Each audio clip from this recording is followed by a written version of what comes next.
नमस्कार, आप देख रहे हैं बिस्तक। मैं हूं रजत देवगन। एक दिन ऐसा आता है बाजार में जहां पर चौतरफा बिकवाली देखने को मिलती है और वो दिन है आज बुधवार का।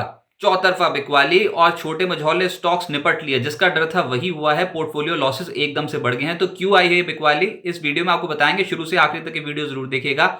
लेकिन हाहाकार तो मचा ही हुआ है। एनएससी के गिरने वाले शेयर्स, उनकी संख्या है 2205, चढ़ने वाले मात्र 85। और निफ्टी भी देखोगे तो मुश्किल से 4 स्टॉक्स चढ़ेंगे। बाकी सारे के सारे आज स्टॉक्स गिरावट वाले दिखाई देंगे आपको। Mid cap small cap stocks पे तो वैसे ही दबाव है। ऑल टाइम हाई लेवल से अगर देखो तो Nifty small cap 100 index record level से 14% नीचे है। Nifty mid cap 100 index record स्तरों से 7.5% नीचे है। और आज निफ्टी ने अपने पिछले हफ्ते का लो जैसे ही निकाला 22,224, तो उसके बाद बिकवाली का प्रेशर और हावी हो गया।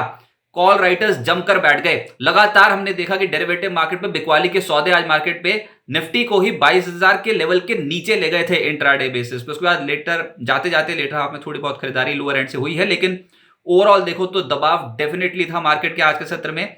बैंक निफ्टी बिल्कुल कल्प्रिट नहीं था। बैंक निफ्टी पे उतनी क्वांटम के साथ बिकवाली नहीं हुई थी, लेकिन ये भी इंट्राडे में 47,000 के लेवल के नीचे चला गया। क्वालिटी लार्ज कैप स्टॉक्स भी पिटे। तो कहते हैं ना, जब गिरावट आती है तो सब लपेटे में आ जाते हैं। क्या अच्छी क्वालिटी के स्टॉक्स रुकेंगे? नहीं। ऊपरी स्तरों पर यहां पर भी बिकवाली आज के सत्र में हावी हो गई। निफ्टी के ही अगर आप टॉप लूजर्स में देखोगे तो उसमें कोल इंडिया एक ही दिन में 8.5% ढेर। अदानी एंटरप्राइज, अदानी पोर्ट्स 8% नीचे। पावर ग्रिड का स्टॉक 8% नीचे। एनटीपीसी, टाटा स्टील, ये सब अच्छी क्वालिटी के स्टॉक्स हैं, लेकिन क्योंकि बाजार में एकदम से सेंटीमेंट बिगड़ा है तो उसकी वजह से बिकवाली जो वो हावी हो गई निफ्टी की कंपनियों में भी। बाजार में आखिर ये हड़कंप क्यों मचा है? क्या कुछ कारण है? तो देखिए, सबसे बड़ा इंपॉर्टेंट पॉइंट ये है कि हम कह रहे थे कि मार्च में एक प्री इलेक्शन रैली की उम्मीद आप कर सकते हो। मार्च में अक्सर अच्छे रिटर्न्स मिलने की उम्मीद होती है, लेकिन यहां पर औंधे मुंह गिर गया बाजार। ऊपरी स्तरों पर ये जो छोटे मझौले स्टॉक्स में बिकवाली आई है ना, इसकी वजह से सेंटीमेंट बिल्कुल डैमेज्ड है। ऊपर से चुनाव की तारीखों का ऐलान कभी भी हो सकता है, तो बाजार में उसको लेकर भी कहीं ना कहीं कॉशियसनेस साफ तौर पर नजर आती है। ऊपर से कल खबर यह थी कि एसबीआई ने इलेक्टोरल बॉन्ड्स का डेटा जो है वो चुनाव आयोग को भेज दिया है। अब चुनाव आयोग ये इलेक्टोरल बॉन्ड्स का डेटा 15 मार्च तक अपनी वेबसाइट पे अपलोड कर देगा। किन किन के नाम आते हैं तो वो भी बहुत इंपॉर्टेंट रहेगा। और जैसे मैंने कहा, छोटे मझौले शेयर्स में अक्सर रिटेल इन्वेस्टर्स जो है वो लॉन्ग ओनली होते हैं, खरीद के चल रहे होते हैं। खरीदते भी छोटे मझौले शेयर्स हैं। वहां पर एकदम से बिकवाली हावी हुई है और उन्होंने जो साथ छोड़ा है ना, उसकी वजह से इस समय सेंटीमेंट कंप्लीटली डैमेज्ड है। बहुत जबरदस्त बिकवाली। हाल फिलहाल में रेगुलेटर यानी कि सेबी, उसके बाद एमफी, ये पहले ही वार्निंग दे चुके हैं। छोटे मझौले शेयर्स में जिस तरीके की तूफानी चाल देखने को मिल रही थी, तो बार बार म्यूचुअल फंड्स को कह रहे थे कि सारा डेटा अपलोड करो अपनी साइट्स पे और देखो कि कहीं बहुत ज्यादा फ्रॉड तो नहीं है, बहुत ज्यादा तेजी तो नहीं चल गए स्टॉक्स। वैल्यूएशंस देखो इन कंपनियों की।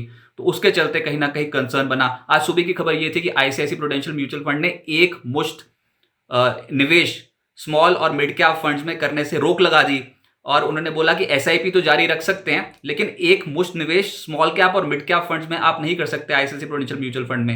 ये पहले भी बहुत सारे म्यूचुअल फंड्स ऐसा कर चुके हैं पिछले साल, तो अब आईसीआईसी प्रूडेंशियल ने भी ऐसा कर दिया। तो ये भी एक कंसर्न था। ऊपर से म्यूचुअल फंड्स का स्ट्रेस टेस्ट हो रहा है, जिसका जो रिजल्ट आएगा वो 15 मार्च को आएगा कि ये जो म्यूचुअल फंड में अगर एकदम से सडन रिडेम्पशन आ जाए, बाजार में किसी भी तरीके से घबराहट में अगर निवेशकों ने पैसे निकालना शुरू किया, तो क्या म्यूचुअल फंड इंडस्ट्री तैयार है कि नहीं एडवर्स मार्केट कंडीशंस में। तो उसके जो रिजल्ट्स आने हैं स्ट्रेस टेस्ट के म्यूचुअल फंड्स के, वो 15 मार्च को आने हैं। वो भी बहुत इंपॉर्टेंट रहेंगे। एडवांस टैक्स पेमेंट्स हैं, उसके बाद फिर ईयर एंड एडजस्टमेंट्स होती हैं मार्च में। ये सारे कारण है, लेकिन हम पोस्ट मॉर्टम कर रहे हैं। ऑलरेडी बाजार पहले ही बहुत ज्यादा कमजोर हो गया और वो आंकड़े बता रहे हैं। आज सेक्टर्स में देखिए किस तरह की बिकवाली है। सरकारी कंपनियां, जिसपे बहुत भरोसा था, सरकारी कंपनियों के स्टॉक्स नीचे हैं और इंडेक्स ही लगभग 6.5% नीचे। आप ये समझिए ना कि कोल इंडिया, पावर ग्रिड जैसे स्टॉक्स अगर नीचे आए होंगे तो फिर कितना जबरदस्त डेंट पड़ेगा। रियल्टी 6% नीचे है। मेटल इंडेक्स 5.5% आज टूट गया। मीडिया, एनर्जी, पीएसयू, बैंक्स, कहीं छुपने की जगह नहीं है। चौतरफा बिकवाली है। 4% से 5.5% का डेंट यहाँ पर। ऑटो, फार्मा सब कमजोर हैं। छोटे मझौले शेयर्स पे तो तनाव ज्यादा दिखाई देता है। आज निफ्टी स्मॉल कैप 100 इंडेक्स 4% एक सिंगल ट्रेडिंग सेशन में नीचे है। हमने कभी हाल फिलहाल में तो ऐसी गिरावट हमने देखी नहीं। और निफ्टी मिड कैप 100 इंडेक्स आज लगभग 0.5% के आसपास नीचे है। एक हफ्ते में mid cap small cap stocks का सुपड़ा साफ है और अच्छी क्वालिटी बुरी क्वालिटी सब एक साथ टूटे। स्वान एनर्जी बहुत शेयर बना पड़ा था, लगातार चढ़ते देखा, लेकिन ऊपरी स्तरों पर देखो तो एक हफ्ते में लगभग 36% के आसपास की गिरावट हो चुकी है। राइट्स में 21% की गिरावट एक हफ्ते में हो चुकी। डेटा पैटर्न्स हुडको 19% की गिरावट। ये आपको क्लोज टू क्लोज मतलब वीकली क्लोज से लेकर अभी तक का डेटा है। अगर आप ऊपर से देखोगे ऑल टाइम हाई लेवल से तो फिर दुख और दिखाई देगा। एनसीसी, सतलुज जल विद्युत निगम, एमआरपीएल, ये सब स्टॉक्स नीचे हैं इस हफ्ते लगभग 19%, 18.5%। 2024 में भी देखोगे तो उसमें ज़ील सबसे ज़्यादा दबाव में है, 48% 2024 में अब तक टूट चुका है। पेटीएम में अगर किसी ने पैसा डाल दिया होता तो इस साल उसको 45% का लॉस हुआ होता। आईएफएल इस साल की शुरुआत में पैसा डाल दिया होता तो 37% नीचे है ये स्टॉक। RHIM 36% नीचे है इस साल। दीपक फर्टिलाइजर, सिरमा, एंजल वन 32% नीचे हैं। तो अगर आपको लगता है कि आपके पोर्टफोलियो में लॉसेस बढ़ गए हैं तो प्लीज़ और प्लीज़ इस वीडियो में कमेंट सेक्शन में ज़रूर बताइएगा कि क्या आपके पोर्टफोलियो में भी तनाव है। और डेफिनेटली हो रहा होगा, क्योंकि आपको यही लग रहा होगा कि क्या आपने सही स्टॉक्स चुन लिए हैं या फिर कुछ गड़बड़ कर लिया स्टॉक मार्केट पे। तो देखिए इस समय सब टूट रहा है, अक्रॉस द बोर्ड बिकवाली देखने को मिल रही है। इंडेक्स तो मैनेज हो रहा है, निफ्टी आप रिकॉर्ड लेवल्स के करीब थे, अब तो खैर ऊपरी स्तर पे छोड़ आया हूं, लेकिन जो आप मिड कैप, स्मॉल कैप, छोटे मझौले शेयर्स देखोगे वहां पर ज्यादा असर पड़ रहा है। तो अगर आपके portfolio mid cap, small cap stocks हैं तो डेफिनेटली दबाव तो आपके पोर्टफोलियो में और लॉसेस आपके पोर्टफोलियो में बढ़ गए होंगे मार्क टू मार्केट, अगर अभी तक आपने नहीं बेचे होंगे। अब आगे क्या होगा? देखिए बाजार में ऑलरेडी मार्केट मच चुकी है, बहुत स्ट्रॉन्ग बिकवाली हमने देखी है और छोटे मझौले शेयर्स में सेंटीमेंट खराब हुआ तो उसका इंपैक्ट जो है वो ब्रॉडर मार्केट्स पे देखने को मिल रहा है। लेकिन इस समय हड़कंप में फैसला नहीं लेना चाहिए क्योंकि बाजार सपोर्ट जोन्स के करीब है। ये डेटा मैं आपको बताता हूं। कल निफ्टी की वीकली एक्सपायरी है। वैसे तो अगर हम 22,000 के लेवल के नीचे जाएंगे निफ्टी की वीकली एक्सपायरी वाले दिन, तो उसके नीचे ही अगर ट्रेड कर रहे होंगे तो कॉल राइटर्स बहुत हेवीली पोजीशन बना के बैठे हैं, वो चढ़ने नहीं देंगे ऊपर। कोई भी ऊपर अगर चढ़ाई आ गई तो वो एकदम से बिकवाली कर देंगे पोजीशंस में। तो ये सेंटीमेंट तो खराब ऑलरेडी हो ही चुका है। लेकिन जो डेटा मैं बता रहा हूं वो है ये कि हम सपोर्ट जोन्स के आसपास हैं। कैसे?